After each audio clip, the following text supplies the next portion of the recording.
Hey guys, welcome back to Guys Stuff. Today I've got another rib recipe. I told you in video number one I'm going to have a ton of different types of rib videos because there are so many ways you can do them and they're just awesome. So the first one we did was a super tender, literal fall off the bone, low and slow. Those are great for pulled pork sandwiches, just hunks of meat on a plate with a side, stuff like that. But when you want ribs that are more like ribs that you can actually hold in your hand and eat off the bone, this is one of my favorite things to do, and this is what I like to do for parties or when I have guests. I can do this and literally throw them all in a bowl, and it's just like a buffet and people can take what they want. You don't have to worry about it falling apart in your hands or anything. It's still very juicy, very tender, but I mean, this is what I call pork candy. It's awesome. So what we're going to do, kind of a combination of something new and something like video number one. I'm doing a slab of short ribs here. I really prefer to do short ribs most of the time because it's cheaper than using baby back ribs, but you can just use out of the box baby back ribs for this. If you use short ribs, here's what you have to do them right. First thing we're going to do is trim them up St. Louis style, and that pretty much makes them look like baby back ribs. We are just concerned about the actual ribs and the meat around them. We're going to be trimming off all the extra fat here, this extra bone at the end, and these real thin flaps of meat that don't have any bone running through them. We're going to be getting rid of them. Now you can throw them on the grill if you want and snack on them as you're making this or whatever. It's up to you. But this does, yes, it does waste some meat if you don't use it. So it does kind of even out the price difference between short ribs and baby back ribs. These are still cheaper if you can get the slab, excuse me, if you can get the slabs of short ribs cheap enough. You can get these in bulk if you go to Sam's Club or whatnot for $1.50 a pound. You have to buy a case of them, but I mean that's just dirt cheap. I get them in single backs from Walmart for under $2 a pound, and usually I'm only doing one rack. It's just for myself and my wife. But I could fit up to 3 on my grill, so if I have a big party, I'll just grab 3 of these. As opposed to doing baby back ribs. Last party I did, I actually used baby back ribs. Just wanted to have them once in a while. And one rack, which was maybe 2/3 of what you see here, one rack of baby back ribs ran me $18. This whole thing ran me $15. So it's really a day and night difference sometimes, but like I said, it depends on how you get it, how cheap it is. So the first thing we're going to do here is we're going to trim off this big bone here on the end. Sometimes it can be hard to see what you're doing. You might want to remove some of the extra fat first. That's what I'm going to do here. Having a sharp knife is absolutely critical to doing up ribs. You're going to be going through cartilage, a lot of fat, might nick a bone here or there. And if you're using a dull knife, you can very easily do yourself some damage. So do yourself a favor and sharpen your knives or get a good sharp set. Does wonders. Alright, so what you want to do this side after. What you want to do is find the end of the actual rib bones. Then there's going to be some cartilage. And then there's going to be this big bone at the end.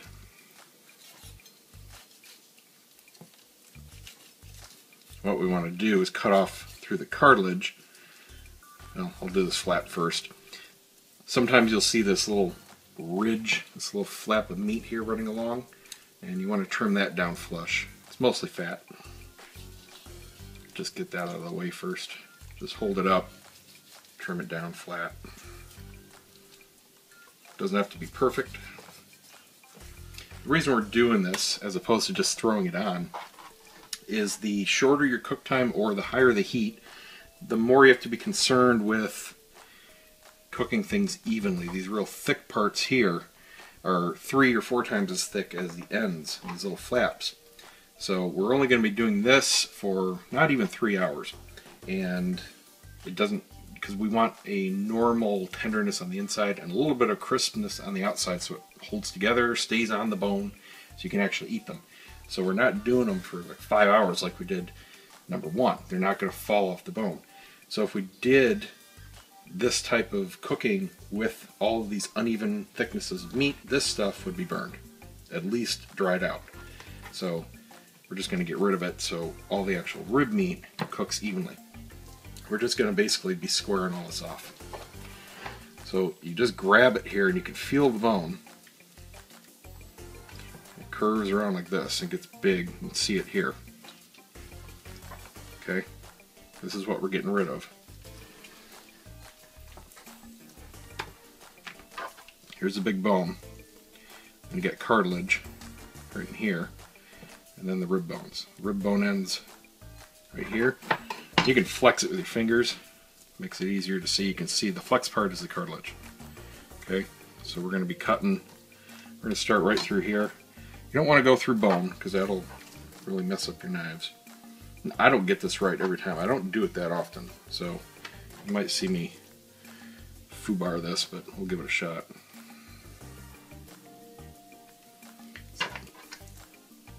Let's see. Alright, that guy's just sticking up there.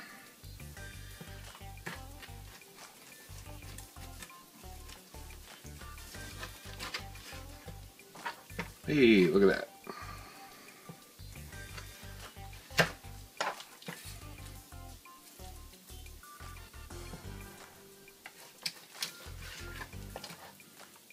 Alright, big bone gone.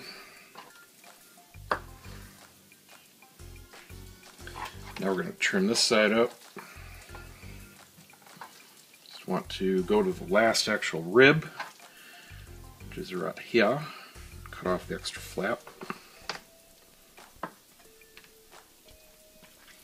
Take off these big chunks of fat. So we're not doing this, like I said, for hours and hours, so this fat will not render off. We don't want that. We just want the meat and what we're going to put on it. Get rid of this guy here. Alright, now there's this big curved flap of meat here. You see the ribs are running this way. And they're ending right about here, right about this fat seam you can see. So we want to go and get rid of this big flappy dude here. And I think it's obvious now how much meat is really wasted doing it this way, but there's nothing you can do about it.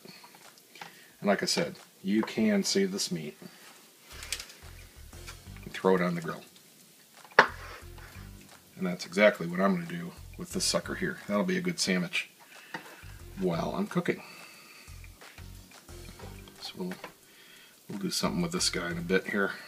Let's set him to the side. Alright, so now we've got our basically trimmed out slab. Actually, let me put him over here.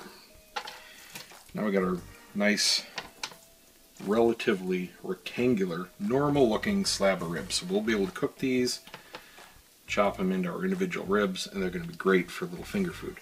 Now we're just going to make it pretty. Any huge chunks of fat you see, take them off. Any big flaps you see hanging over, take them off. Alright, got some fat on this side. This little cartilage guy hanging in here.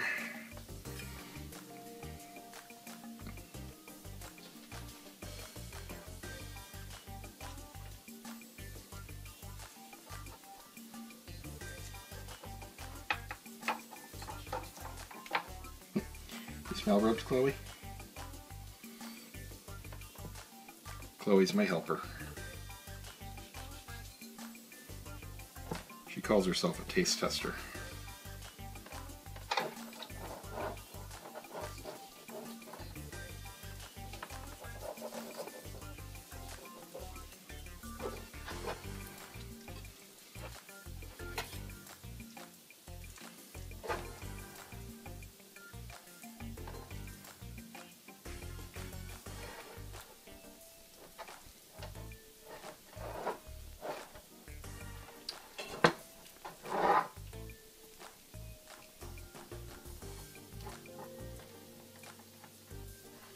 You know what, I want to square this off a little bit more. I got a little bit of the cartilage here, just about a ½ inch.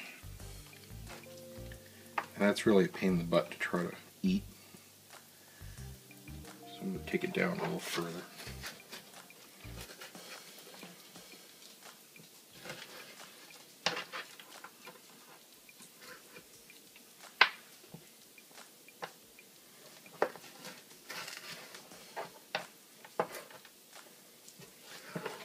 There we go. Yeah, that's much better. See, now we're right down to the straight ribs. Totally easy to cut up. Bing, bang, boom. So as you can see, we're right at, baby back ribs now. So this is what we've lost. Granted, most of it is bone, cartilage, but you do have that one nice big flap of meat. So feel free to throw that on. A little bit of fat here I want to get rid of. Now some of these are a lot easier to do this on than others. Some really don't need it. Some are pretty lean out of the butcher. Depends on the brand, if you're getting it prepackaged, if you're getting a fresh cut. This particular one, I noticed some of the real cheap ones, unless I'm buying them in a bulk pack from a butcher, these cheap prepackaged ones, they typically aren't trimmed up very well, so that's what I have to spend time doing. I have no problem doing this to save, $3-4 per rack. No problem there whatsoever. Alright, now we're fully trimmed up, St. Louis style. We got this membrane on the back. Now there's two things you can do. You can remove it, like I showed you in video number 1. But for this one, because we're doing the eat off the bone ribs, and I'm going to be doing this with a sear to give it a nice crisp layer of flavor on the outside, there's no problem with leaving this on, but you just need to score it because you want the gases and the smoke and the juice and everything to penetrate this membrane. And the way we're cooking it, it's completely edible. So we're going to cross hatch it. Just give it nice, fairly deep cuts through this membrane, and that is all we need to do. Alright, bing bang boom, that's enough to let everything through. Now, let me wash my hands real quick. I forgot to put my rub in a bowl. You can use whatever kind of pork rub you like. There's a couple from this company called Grill Mates. You can find this as a national brand. You can find it pretty much anywhere. And they excuse me, they have a few for pork specifically. I like the regular one, just a regular pork rub. They also have a really nice one that is apple butter rub, and that's really great if you want the apple flavor in there. It's a little bit of a sweetness in there, but the way I'm doing it, there's already going to be sweetness from maple syrup. I'm just using cheap pancake syrup. It makes a little bit of a difference in the recipe if you use the actual maple syrup, but oh my god, you're talking 5 times the cost. That's fine if I'm doing it straight, putting it on pancakes, but the way I'm cooking it, you can't tell the difference. So this is my kind of combination of regular pork rub to give the meaty, smoky flavors, and then I'll add my own sweetness. But, if you're doing these not with the maple syrup, try the apple rub. It's really good too. Let me wash up my hands and we'll put our rub on.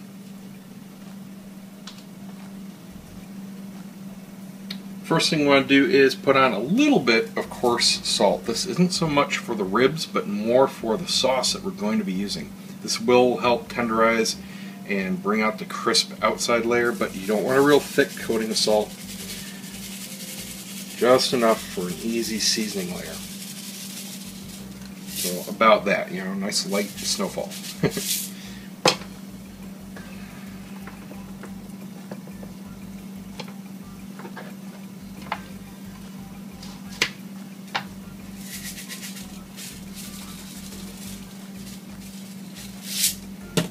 Then you take your rub, and you want to be generous with the rub. This is going to completely coat this.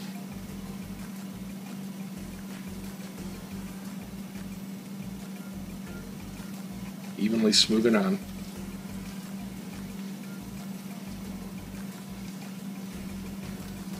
And again, this isn't so much for the ribs, but you'll see later this is for the sauce. This is going to combine with apple juice, which I have to go to the store and buy because I just realized I'm out. Every time I buy apple juice and cook with it, I come back the next day and it's mysteriously gone. It's either Chloe or my wife. I don't think it's Chloe.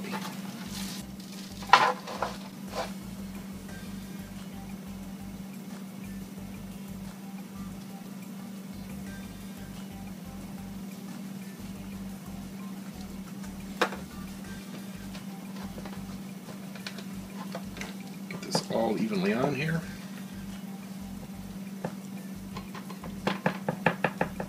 And I should mention before you start cutting up the ribs, make sure you wash and fully dry it.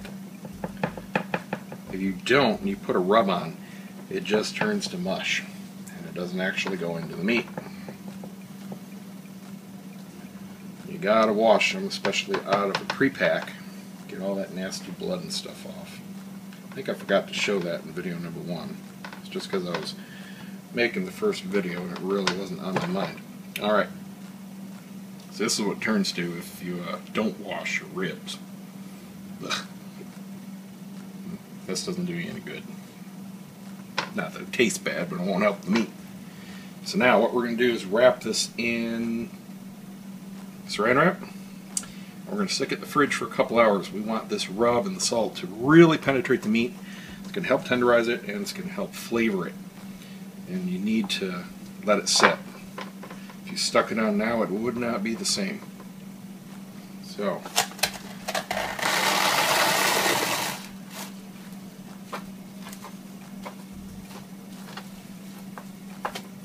yeah, that's a pain in the butt.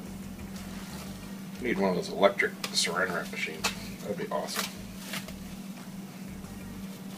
So anyway, I'll get this wrapped up, stick it in the fridge, and we'll be back in a couple hours. We'll get the grill going. I'll go get some apple juice, and we'll start cooking. Alright, we've got our coals nice and just about peaked off. That's good enough for what we're doing today. We're going to be cooking indirectly again, so we're going to put them all up against one side. I've got some unburned ones here left from the last time, that's fine. Now doing them this short, you can add some wood and actually smoke them, or you can not. Doesn't make a huge difference, especially because we're going to be doing a lot of a big sauce with this one. So a lot of the flavor is going to be coming from that, most of it as a matter of fact. So if you want to, or if you don't have any wood, you can skip it. Ooh, that's hot. Go ahead and put our grate on.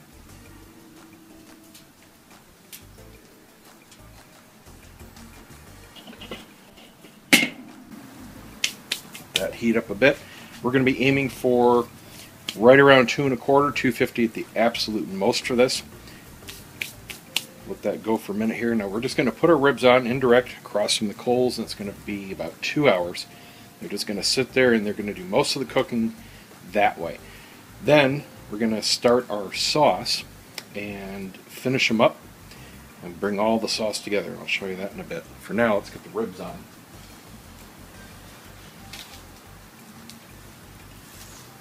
They smell good just after sitting in the fridge here. Now you want to put them on bone membrane side down.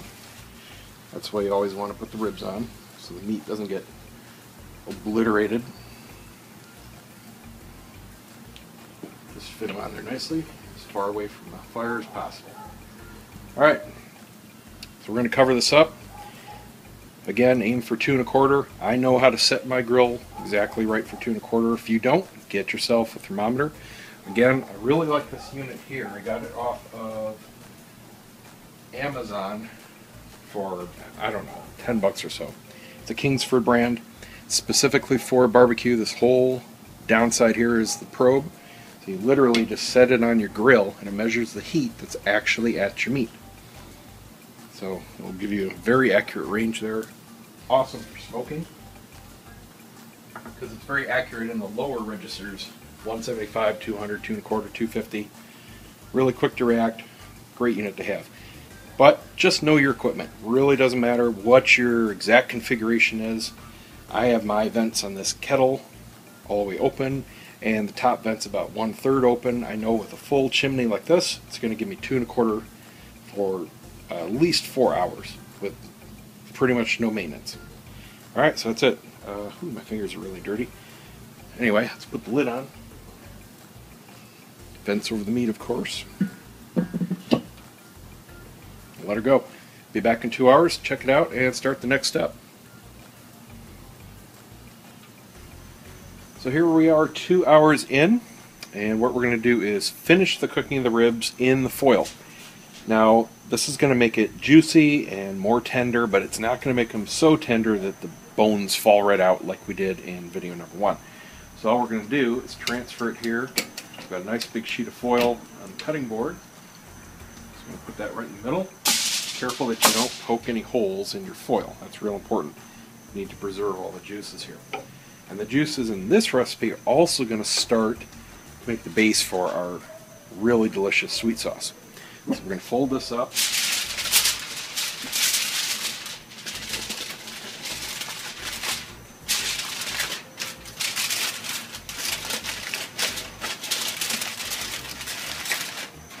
We're going to pour in a good half a cup of apple juice. And again, you want to use apple juice that's not from concentrate. Just gives it a much better flavor. Pour that right in.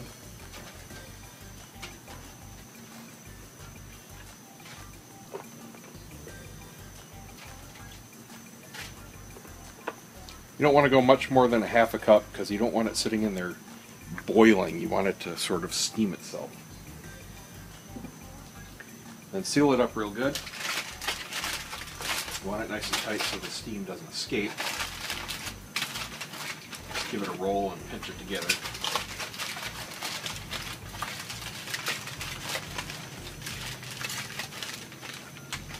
Put it right back on the grill.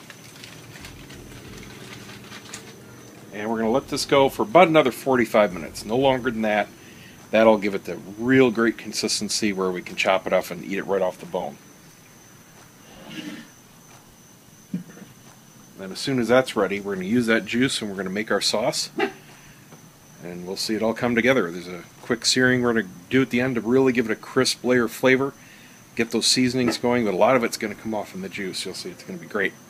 Alright, see you in a second. Now we're ready to pull the ribs off and start the sauce.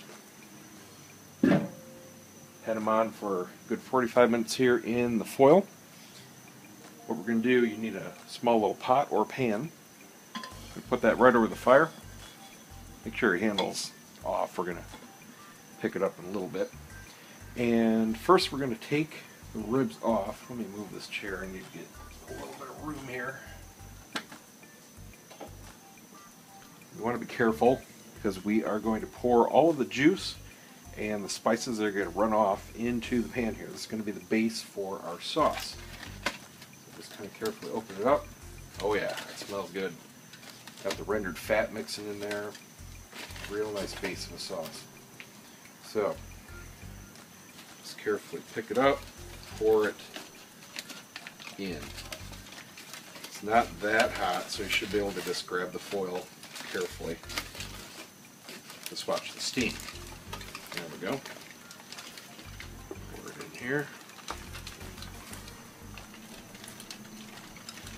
Beautiful.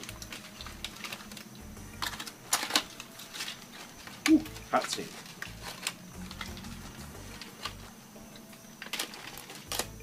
There we are. Alright. Take the ribs. I'm going to put them back on the grill here.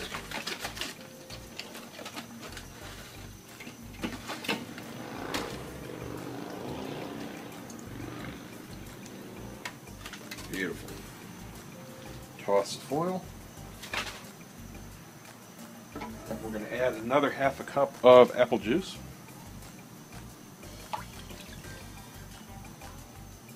We're going to add in about a half a cup of our maple syrup or pancake syrup. Like I said, you can use the real stuff, but man, it is expensive. I went to buy a little bottle the other day. Just a little bottle, not even this size. It was 18 bucks. I mean, that's just crazy. Do you know there's an actual maple syrup cartel just to stabilize prices out of Canada? That is nuts. Sorry, but pancake syrup is not that important in my life. Then we're going to add a pinch of salt. You want to use the fine salt, not the coarse salt that we put on before. Just a pinch. And then this part is optional. You can put in some hot sauce. This is more for flavor, or I should say more for bite than overall heat. This is not a hot, spicy rib recipe. But if you just want a little bit of a zing to it, I use Frank's. Just a couple teaspoons. That's all you need.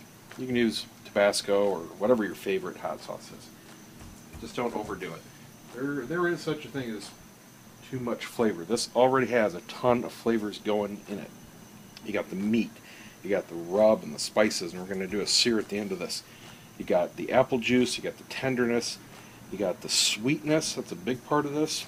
You know, you got some smoke if you use some wood, so you know, you can overdo it. So we're going to let this reduce here. You want to cut it by at least half. You want it pretty thick. Start to see it bubble and get a little foamy. You don't want it to burn. Just let it boil, let it reduce. We're going to get rid of a lot of the water that was in the apple juice. The syrup. Alright, ribs are just going to sit there. They're pretty much done cooking. They're off the heat. Without the lid on, it's really not going to do much. So just let it sit here. This is going to take about 5-10 minutes at the most. You'll see the sauce thicken up. And we're going to do a final sear, kind of baste it with the sauce. Cut it up and we'll be ready to go. Alright, our sauce has reduced about half. I know it's hard to see on the video, but it's nice and thickening up. Ooh, and it's hot. Yo! Okay, remember to use your towel on the handle. For me, barbecue is always best enjoyed with a beer. I got a Samuel Adams Spring Blend here. It's not bad. Pretty plain. It's an unfiltered lager, kind of like a wheat beer, but it's lacking a lot of the flavor. I've had some really, really good Samuel Adams blends, and then some that are whatever. But I love trying them all. I just got their spring sampler today at the store. My favorite so far has been their fall sampler. That was absolutely fantastic. Every single one of them was awesome. Winter was okay. Half of them I didn't like. Alright, so what we're going to do now that we've got a nice thicker sauce, we're going to move it off the flame.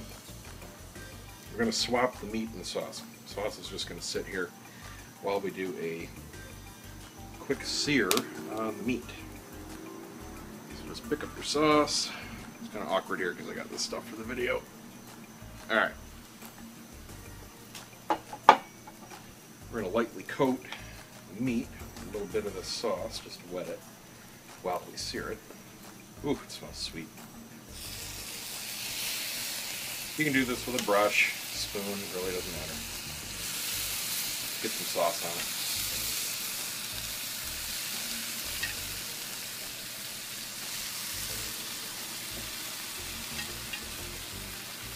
Just a little bit. Don't want it all running into the grill and making a huge mess. And we're just going to put the meat. Man, that's hot. Right on the fire.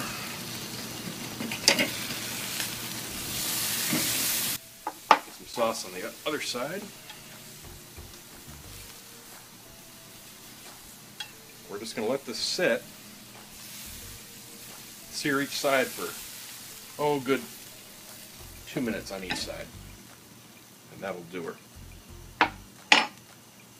We don't want it burning. We just want to give it a layer of flavor, caramelize the sugars that are in that maple. Really give it a nice little crispness. This backside isn't going to take as long. 45 seconds, minute at the most, because there's not that much there. It's just mostly that membrane and a little bit of meat on the edges. And they're already pretty toasty, so just going to give a little bit of a caramelization.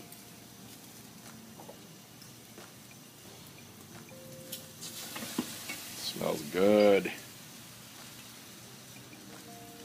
Oh man, smell the sugar, smell the spices, a little bit of the meat in the mouth that's charring. Oh yeah, this is good. See, there we got the little bit of sauce there bubbling away on it. Perfect. A little bit of grill marks. Let the other side go.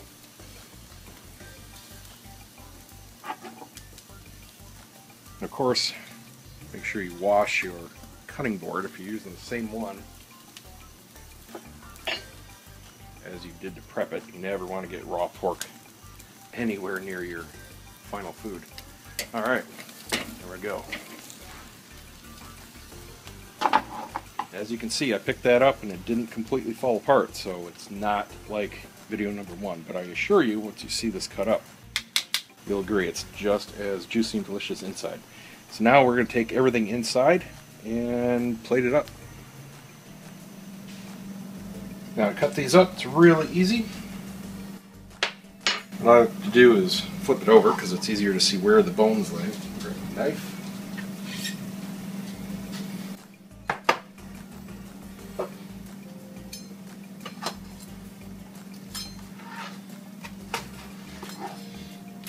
So here we're just going to literally chop them up into single servings, right between the bones.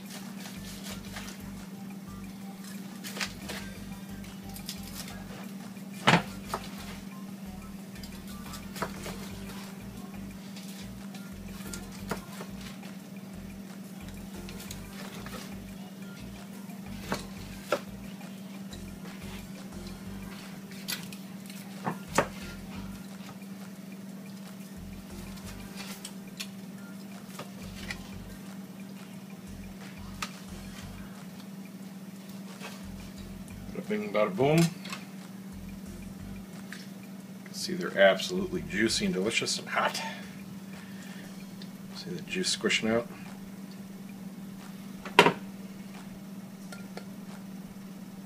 Perfect. What I like to do is just put them in a bowl.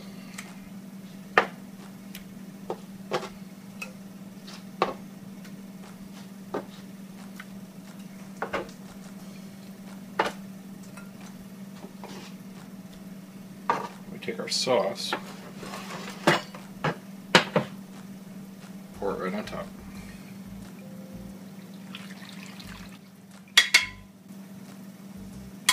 Beautiful. Just kind of toss these in. Get them all coated. And they are ready to eat. You're probably going to want them sit just a bit, basically to cool off. You don't really have to soak up any of the flavor. They're going to be full of it, and you can always use a little bit of the sauce to dip them in. Beautiful. And there you have it. My sweet and salty candy ribs. Absolutely great meal. Easy to make for a ton of people. You can put extra stuff on the grill too. You know, you can do sausages, kebabs. Sausages are great because you can toss big rope sausages, just drape them over the ribs while they're on the grill there. They'll come out at the same time.